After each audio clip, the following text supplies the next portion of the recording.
Minister, Excellencies, distinguished guests, ladies and gentlemen. Firstly, thank you, Michael, for this opportunity to speak on a very important subject, but Michael says for not more than 5 minutes. I wrote about ASEAN in the book, and since I wrote the article, things have changed, or rather, a very important milestone has been achieved, which is that on 1st January 2016, we became an ASEAN community. When I'm asked what I think of the ASEAN community, I usually say two words. One is progress, two is disappointment. Progress, when I look at it from long lenses, if you look at where ASEAN started, 1967, it was not a very nice region to live in. There were real tensions, border tensions, but there was also open conflict, particularly between Malaysia and Indonesia then, many of you will remember. And you look at the countries that make up ASEAN today, they are very, very diverse. Very, very diverse in terms of economic development, very, very diverse in terms of ethnic groups, religions, etc., etc. So the raw material for ASEAN was very poor indeed. And yet, today, in 2016, we call ourselves a community. That's a great achievement. Tariffs are pretty much close to zero. There are, every day, there's a growing number of ASEAN multinationals, and indeed global multinationals looking at ASEAN as one region. And we are a $2.6 trillion US economy, the 7th largest in the world, and growing very fast. So there's a lot to be very proud of in terms of what ASEAN has achieved over the years and to become a community today.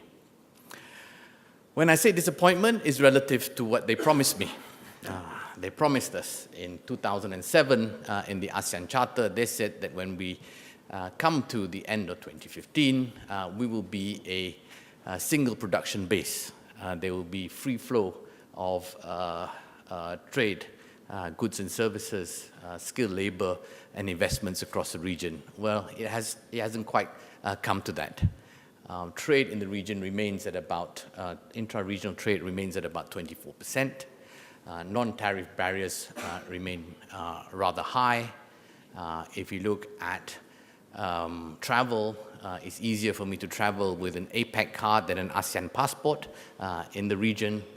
And of course, if you look at also at many of the ASEAN initiatives, there's some disappointment if you look at a very simple initiative like the trading link between our stock exchanges that allows the public to invest across borders simply.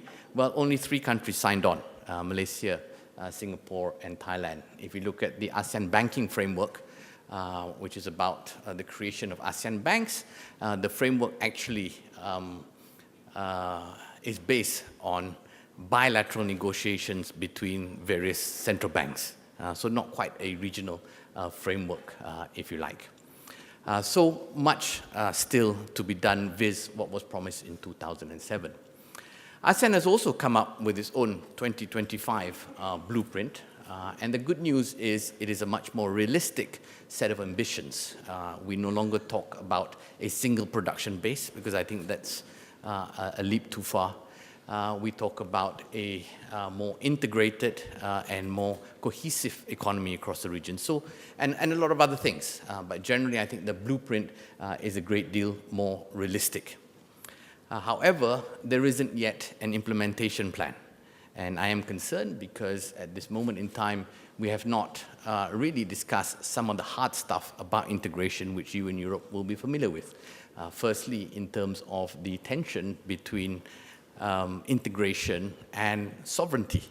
ASEAN has, from the beginning, been very obsessed by sovereignty. 2 is the legal framework around ASEAN. What do we do if a country doesn't comply with what it promised in its ASEAN agreements, for instance? 3 is empowerment of the Secretariat itself, the ASEAN Secretariat itself, is still running on a $17 million budget. We don't want to give them as much as we give Brussels, but certainly needs a little bit more than $17 million US dollars. And so those are some of the critical issues that need to be addressed if we're really going to get serious about achieving ASEAN 2025. What do I expect over the next few years? Well, I think 2016 will be a slow year with integration. One is we've just had a flurry of activity to get to the ASEAN community. Two, of course, is there's a lot of distraction in terms of the operating environment across the region. So probably we'll spend time looking at what's happening in Europe with Brexit and so on, and learn our lessons, learn the hard lessons of what to do and what not to do, and hopefully, based on that, come up with a plan that is suitable for ASEAN, an implementation plan that addresses many of the issues that I highlighted earlier. Then I think in 2017, I'm a little bit more optimistic because that coincides with ASEAN's 50th birthday. And we in ASEAN like to celebrate in style. And I think with that will come a new push for integration. And in 2018, ASEAN will be chaired by Singapore, the most advanced country, and one that tends to pride itself on being very efficient. So we hope that with Singapore's leadership as well, 2017 and 2018 will be another surge of activity in terms of integration. My last point is this, that it is imperative that we continue the momentum of ASEAN integration. There's a lot of doubters, there's a lot of ASEAN skeptics. There's also competing agendas, for instance, TPP, the Trans-Pacific Partnership, as well as the One Belt, One Road. I mean, they don't conflict directly, but I think it's dangerous if countries in ASEAN sort of say, ASEAN's moving too slowly, let's prioritize TPP or One Belt, One Road. Then I think there's a danger of ASEAN stalling. And if this engine stalls, it's quite difficult to get it ramping up again. Thank you for your attention, Adrian.